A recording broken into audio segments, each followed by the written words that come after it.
Өөртөө сонгогдсон гишүүн ч юм уу төрийн ордонд сууж байгаа хинээс ч хамаагүй асуулгамаар байвал энэ дээр бичээд өгөөч. Би тэд өмнөөс тань очиад асуугаад өгье. За. 34 0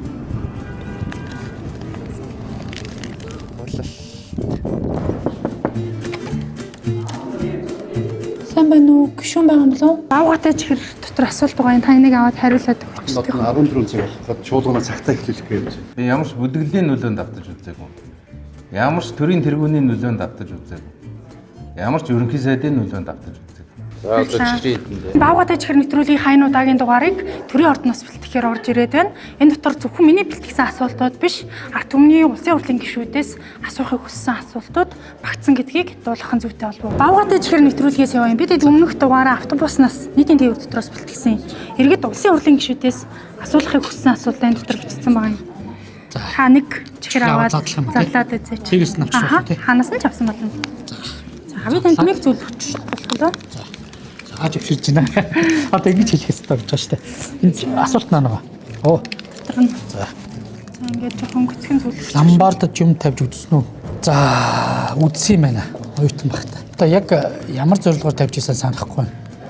Зүгээр ангийнхаа 3 4 хүүхэдтэй нийлээд бид нэр тавьж ийсэн санагч байна. Урлагийн үзлийн юм дээр мөнгө дутлаа. Эсвэл ямар ч хэсэн бидний нэг хичээл соёлтой холбоотой юм дээр дутаад нөгөө мөнгө авчрах хүүхдүүдэд хүлээж яхаар гэдээ бас төр зүр ламбарданд яг байсан зүйлээ тавьж лээсэн юм байна. Яг чихэн бууцсан. Нууц болохоор нь. Та чангаар уншаад хариулаад. Юу Хоёул урайс. асуултыг өөрчлөлөө шүү дээ. За. Таны өмсөж яваа гутал ямар брендинг вэ? Энэ нэг айхтар брэнд биш ухаан чивлээ. Force Morgan гэнэ.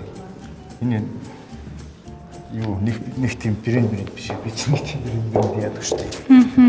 Энэ Улаанбаатар ихтэл хүрээсэл авчихсан шүү дээ 370. Ер нь юунд хамгийн их мөнгө зарлагддаг вэ? Хүнсэнд. Хүнсэнд. Би ч одоо 4 хүүтэй альчдаг хүнсэнд зарцуулж шүү. Ер нь хамгийн их Хоёул ер нь хамт ажиллаж ирсэн шүү дээ. Ном мэдэн шүү дээ. Би нэг тийм материалист биш шүү дээ. Тэгэл намаагаар бүр. Гэтэ яг хөө энэ нэг тийм энүүгээрээ нэг уралдаад байх юм бол биш л дээ. Хүн өөртөө байгаа орлогодоо тааруулаад юу ч хүмүүсэж юу ч хэлж болно шүү дээ. Орлогодоо захирагдаж амьдрын шүү дээ. Тэгээ мань мэт нь бол орлогодоо захирагдаж амьдарч байгаа. Өндөр эзэдэл тийм байсан. Телевизэд нэвтрүүлэг хийдэг багт их өндөр орлоготой байлаа. Тэр үедээ бол бас гой сайхан машин унаад л тий бас нэг гадагшаад өтгөшөө их нэртэйгээ аялал ингээл байдаг байлаа. Одоо ч ер нь тэр нь жоохон багасгах хэрэгтэй. Тэгэл ер нь орлогодоо харуулаад байна. Тэрнээс ч одоо үнэтэй юм өмсөөд муу хүн гэсэн үг биш тийм ээ. Нэг хямдхан юм өмслөө гэдэг нэг баатар ардын баатар бас биш шүү дээ. гишүүний цалин амьдралд тань хүрэлцэж байна. Хүрэлцүүлнэ шүү дээ. Хүрэлцүүлэхгүй бол яаж болох юм? Болохгүй шүү дээ тий. Тэрнээс нэг ингээд одоо цалин байгаа юм байлгон шинэх юм бол яг гэж энэ ажлыг хийсэн байх юм. Тэгээ байгаа нөхцөлтөд хараал амьдрна. Хариулахгүй юу та? Уу хариулахад болно. Тэг хариулчихсан. Чөлөөтэй. Би тэгвэл таны өмнөөс нэг задлаад хариулах юм. За тий. За ингэж нэг гишүүнэ. Орой ихэвчлэн ямар хоол иддэг вэ? Танаа гэр бүлийн тансаглал юу вэ гэж. Оо. Орой нэг юм идэх байгаа л да. Оройны хоол иддэг гэсэн үг. Өглөө өдөр хоёр идэж байгаа л да. Тэгээ орой бол нэг тараа маргал уучих. Танаа гэр бүлийн хувьд ер нь тансаглал гэж юу вэ? Манай гэр бүлийн тансаглал гэж гэр бүлээрээ л хамт байх шүү дээ тий. Өдрийнхөө хоолыг бол ордондоо л идчихдэг үү тий? Оо за ордондоо тэгэл янз бүр л дээ. Заримдаа гэрээс авчираад идчихэв. Хоолнд ер нь сард улсын хурлын гишүүн хэдэн төгрөг зарлагддаг вэ? За гайгүй шүү дээ. Нэг 300 орчим байх лөө. Та улсын эмнэлэг хэвтэж үзсэн үү гинэ? Үзэлгүй яах вэ? Хамгийн сүүлд хизээ хэвтчихээ юу юм? Хамгийн сүүлд за одоо өнгөрсөн жил юм уу? 2 дугаар эмнэлэгт хэвтсэн. Улсын эмнэлгүүд ер нь бас чанар үйлчлэгээний тухай дээр ямар байна? Хувийн эмнэлгүүдтэй харьцуулахад. Мэдээж улсын эмнэлгийн эмчилгээний чанартай бол би бол одоо үнэхээр мундаг мэрэгсэн эмчнэр бол тэнд ажилладаг. гэж үздэг. За манай сувилагч нар, асрагч нар яг хүний төлөө бас сэтгэлтэй их мундаг. За ялангуяа хамгийн сүүлд би одоо бас аавыгаа сахиад 3 дугаар эмэгтэйс нэлээд тоног хэвдсэн. Тэгэхэд бол яалтчгүй манай ажиллаж байгаа энэ салбарын мэрэгчлэтнүүд бол үнэхээр чадвартай. Хамгийн гол нь энэ хүмүүсийг ажиллах орчин нөхцөлийг бүрдүүлэх, эмнэлгийн хэрэгсэл, за тэгээд одоо орчин нөхцөлийг сайжруулах тал дээр бол үнэхээр төсөв хөрөнгө хангалтгүй байгаа нь бол харагддаг. Тэгэхээр улсын эмнэлгийн чанар ялангуяа тэр хэрэгжилж байгаа тоног төхөөрөмж, за орчин нөхцөлийг бол хувийн эмнэлэгтээ зөвлөхөргүй болчиход байна л да. Хамгийн сүүлд хизээ автобусанд суусан бэ гэж. Энэ Улаанбаатар нөгөө нийтийн тээврийг салсан шүү дээ тийм ээ. Одоо юу болсон? Тэгээд Улаанбаатар нийтийн тээврийг солихдоо засгийн газар шийдвэр гаргаад тэгээд би автобус бааз дээгүүр очихдоо автобусанд суугаад 2 чиглэл явсан байна. За баярлалаа. Дотор нь би танд энэ микийг зөвлөчих үү? За та чанга уншаад хариулаад өгч. Юу ордог вэ? Гişүүд ер нь баар ордог уу, хаагур шавддаг вэ гэж. Би тэр юуны ордоггүй. Одоо юу лээ? Ийм баар гэдэг юм уу? Тийм юм би ордоггүй. Нэлээ олон жил хүмүүс ордоггүй. Зүгээр яг өөр караоке маяг юмд хаяа ордог. Ер нь гişүүд хаагур шавддаг юм уу? Хүн болгон өөр шүү дээ. Шоуддаг ч юм байна, шоуддаг ч юм байна. Шоудна гэж юухыг хэлдэг юм бол өөр шүү дээ. Тэр нэг л асуулт юм. Бүгдээрээ өөр өөр. Та нэг чангаар уншиж агаад хариулаад өгч. За ерөнхийлөгчийн санаачилсан хуулийг дэмжих үү гэсэн асуулт. Жаргалан гишүүн тодорхой асуулт асуусан. Хурлын даргын хувьд Монголын парламентын засаглалыг хэрхэн хамгаалах вэ?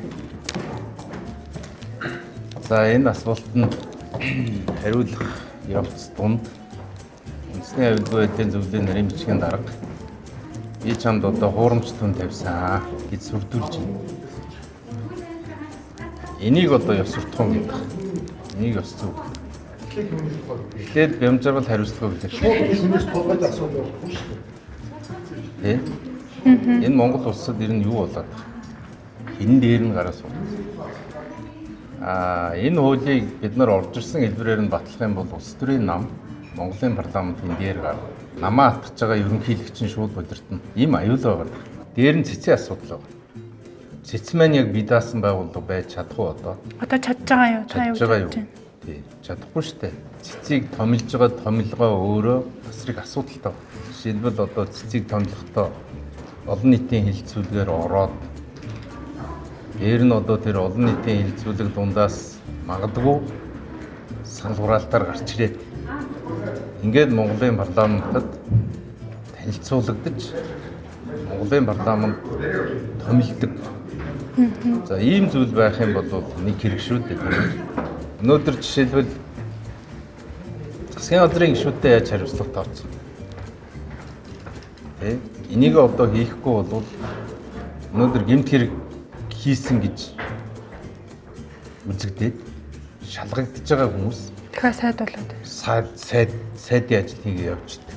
Тэгэхээр эн чинь юун ёс зүй давтсан байгаа үстэй. Жишээлбэл Нарантвэ гишүүний ёс зүйтэй холбоотой, Нара гишүүний ёс зүйтэй холбоотой асуудал үүссэн гэж би өөртөө харахгүй байна. Ёс зүй гэж юу вэ гэвэл хэлсэн үгнээсээ буцдаг, амлсан амлалтаасаа няцдаг. Сонгуулиар ярьжсэн зүйлийнхаа яг эсрэг хөдөлдөг. Хэн нэгэн өндөр албан тушаалтны нөлөөнд автдаг. Бүлэглэлийг төлөөлдөг. Томоохон мөнгөний хэрэгт холбогддог. Их мэтлэн ийм зүйлс бол одоо дээд ёс суртахууны төвшний асуудлууд яригдно гэхээс биш. Сошиалаар одоо хэн нэгэнтэй хэрүүл хийсэн тухай асуудлыг яриад эхлэх юм бол бүтэхгүй л дээ. Тийм учраас бол ёс зүйн дэд хорооны ажил, ёс зүйн хорооны ажил бол улам эрчимжих хэрэгтэй зүгээр хилцэж болно. Жишээлбэл одоо эцгийнхээс нь холбогдсон эрчүүдтэй нь холбоотой, эмэгтэйчүүдтэй нь холбоотой шийдвэр гаргана гэдэг бол яагаад ч байж болох. Төрийн хэрэгээрээ үлдэх хэрэгтэй. Хэдэн чихэр байсан? Бараг энэ дүүрэн байсан юм 12 3 чихэрсэн. Тэгээд дуусгаж байна. Гадагшаа явсан залуус ямар бодлогоор наашин татах вэ гэнэ? Залуусан хаа. Гоё асуулт шүү дээ. Одоо сүүлд харсан тоогоор 300 мянга орчим иргэд гадаадад амьдарч байна Монгол иргэн тий. Тэрэн дотроо яг ажил хөдөлмөр эрхэлж байгаа насны хүмүүс нь 200 орчим мянга байлээ. Жил болго 10 мянган залуучууд гадагшаага явж байгаа. Оюутнуудаа эсвэл сургалтуудаа оруулах юм бол бас нэмэгдэж явах болов гэж бодож байна. Энэ залуус маань Монголдо эргэж ирээд ажилласаа гэж боддог. Тэгээ миний хувьд ч гэсэн тийм зорилттой Японд ажиллаж амьдарч сурж байсан. Тэгэхээр буцаад залуусыгаа Монголдо татах гол аргачлал нь юу гэхээр ажлын байрыг нэмэгдүүлэх хэрэгтэй. Тэгээ хэн нэмэгдүүлж чадахгүй гэхээр манай хувийн хвшил нэмэгдүүлж чадна. Тэгээд сайдын хүрээнд хийх хэрэгтэй ажил болов гэж би боддог. Миний хувьд бол жишээлбэл одоо ажлын байрыг нээлттэй зарлан гэдэг ийм Монголиа дээр ажлын байр нээлттэй байдаг. Тийм ихтэй хараахан бас гадаадаас сурч байгаа залуучууд маань ажиллаж байгаа залуучууд маань эргэж ирээд ажлыг эхлэхээр тэнд нь холбож өгөх боломжууд бас бага байдаг юм болов гэж боддог. Тэгэхээр гадаад хэргийн яамны сайд, эдийн засгийн хөгжлийн яамны сайд хоёр маань хамтраад гадаадад байгаа элчин сайдын яамнууд төр Монголд зарлаж байгаа ажлын байрнуудыг ямар мэрэгжлийн хүмүүс, ямар байгууллагад, ямар хэмжээний цалинтайгаар ажиллаж байгаа юм бэ гэсэн тийм холбож өгөх гүрэн болж өгөх ёстой болов гэж боддог. Тэгэхээр заавал бодлого гаргадаг шаардлагагүйгээр шууд гүйцэтгэх засаглалын өрөнд хэрэгжүүлж болохоор ажиллаа гэж би бол боддог тийм. Өндөг тансаг хэрэглээ юу гэж? Биш дээ. Танах ер нь өдөр тутамдаа хэрэгэлдэг үү? Хэрэгэлдэг. Ер нь өндөгний үн нэг ширхэг хэдтэй байна? Одоо нэг 700 төгрөгтэй болоо.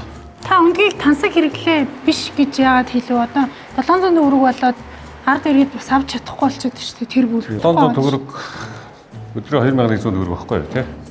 Тэгэхээр бидний хувьд өөр одоо хүйс бүр авдаг төвжил тэрнээс өндөр үнэтэй байна шүү дээ.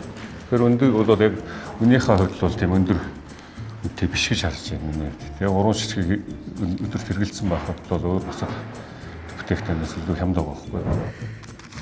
чихрэн тэр дуртай бай. Би танд нэг зүйлвч. Байрны үнийн хөөс залилан хэрхэх вэ? Та бодлого шийдэл яриач. Би ч Орондоо аймагт ажиллаж амьдарч байгаад 2 жилийн өмнө сонгогдод ирсэн шүү дээ. Тэнд бол миний ойр тойрны олон хүмүүс ийм асуудал орсон гэдэг.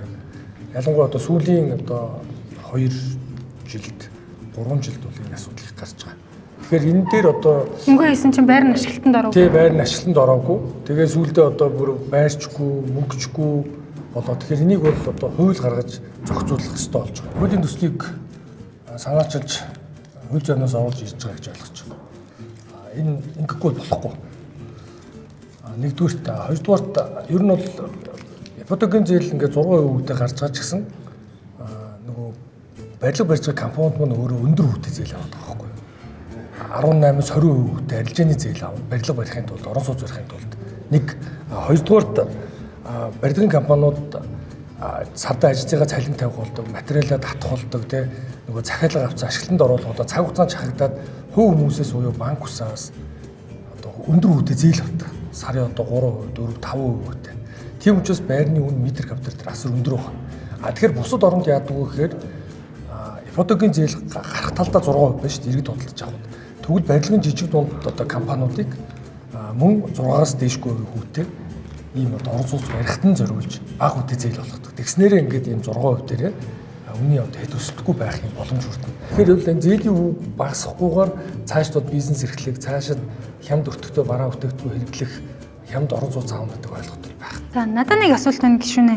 Та орон нутгаас сонгогдож Улаанбаатарт ирсэн. Улаанбаатарт ирээд байр түрээслэж амьдарч гин үү эсвэл орондод амьдарч ирсэн байр, орон сууц одоо шаардлагатай байр авахтай шаардлагатай зүйлүүд бас худалдаж борлуулад тэгээ гэрээрээ бүгдээрээ нөгөөд ирээд энэ лизингийн одоо орон сууц худалдаж одоо арай бүрэн аваагүй те. ипотек биш лизингээр юм те. Ипотек нөгөө орондод байхдаа байраа анхны байраа авахдаа ипотекээр авсан болохоор дахин болохгүй юм лээ.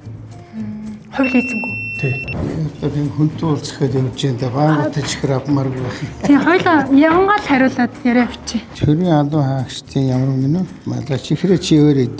За. Төрийн албан хаагчдын ажлыг нэг өдөр цахимаар ажиллуулах шийдвэр хэрэг оновчтой мэдэхгүй шүү дээ. Энийг Засгийн газар өчигдөр ийм шийдвэр танилцуулж байна. судалгаа тооцоол хийх байхгүй. Надад бол зөв буруу гэдэг юм байхгүй. Ер нь санаа нэм штэ. Төрийн албан хаагч чинь нөө эмч багш гэдэг бас орж байгаа. Тэнгүүд одоо жишээ нь багш нар нэг өдөр зайнаас ажиллангууд хүүхдээ бас хаана харуулах вэ? Тэрнийг тэр засгийн газар чих биш боддсон байлгүй дээ. Бүхэл бүтэн засгийн газар судалгаа тооцоо хийн. Эмч нар нь тэх юм байна, багш нар нь тэх юм байна, төрийн албан хаагч нь ингэх юм байна гэд би бол нэг шууд үгүйсгээд буруу зүг гэж хэлэхэд хэцүү. би ерөнхий сайд байсан хүн манайд ийм асуудал гарвал бид судална. Энэ ажлын цагийг өөрчлөх тухайс асуудал гараад ийлээ шүү дээ. Нэг өдөр онлайн хийхээр барахгүй. Тэгэхээр би тэрнийг бол зөв тэгж бодоод байна. Ажлын цагийн бусад улс оронд чинь ажлынхаа цагуудыг зөрүүлчдэг байхгүй. Тэгэхээр ядаж нөгөө нэг тарах цаг нь гэсэн зөрнө үстэй. За газрын тос суулгах үйлдвэр баригдад дуусах газрын тосны нөөц нь дууссан байх юм шүү гинэ. Газрын тосны үйлдвэр бол 1 2 3 4-р ээлжийн ажлууд гэж байгаа. Өнгөрсөн жилийн 2 дугаар сард улсын хурлаар орсон. За тэгээ би бас хэдхэн хоногийн өмнө явц байдлыг асуусан. За үндсэндээ 1-р одоо ажил маань хэсэг ажил нь ерөөдөө бүрэн дууссан. 2 дахь нь 60 гаруй хувьтай, 3 дахь нь 40 гаруй хувьтай, 4 дахь нь бас тодорхой хувьтай байна явагдаж байна гэдэг ийм мэдээ авсан. Тэгээ бид нар нодон шийдэхдээ энэ газрын тосны үйлдвэр хязгаар ашиглалтанд орох юм бэ гэдээ би одоо төслийг хариуцж байгаа Алтан цэцэггоос яг асуусан. Тэгээ 2028 он санаж байна. Ер нь дууснаа энэ санхүүжилтийг шийдэхэд яг дуусах уу гэхээр дууснаа гэдэг ингээд байнгын орны уралдаанд, чуулганы уралдаанд нэлээд хариуцлагатай хэлж ирсэн. За газрын тосны нөөцийн хувьд бол Монгол улсад газрын тосны нэлээд олон талбайд дээр газрын тосны байгуул явагдаж байгаа. Одоо үйл ажиллагаа явуулж байгаа бол Тамсаг булагт. Тэгэхээр тэндээс ч одоо хятадууд гаргаад 28 онд үйлдвэр ашиглалтанд бүтээгдэхүүн авах гэрээгээр бүгд нэг хятадаас руу гаргаад Монгол улс өөрийнхөө талд оногдох төр ашигаас авч байгаа. Тэгээд энэ үйлдвэрийн нөөц бол энэ үйлдвэр ашиглалтанд орсны дараа бол цаашаа хэвийн үргэлжлэнэ гэсэн ийм мэдээлэл өгч. Дээрээс нь дахиад бас газрын тосны хайгуулууд явж байгаа. Энэ хайгуулуудын үр дүн гарна гэсэн ийм хэлэлттэй л байна. Бид хоёр л асуудал байна. Үйлдвэрийн хугацаанд ашиглалтанд оруулах, үйлдвэрийн төсөв төртөг энэ юм цаашаа нэмэгдэхгүй байна. За баярлалаа. За. Мика он гişүн. Мика мөрч. Рик чихэр.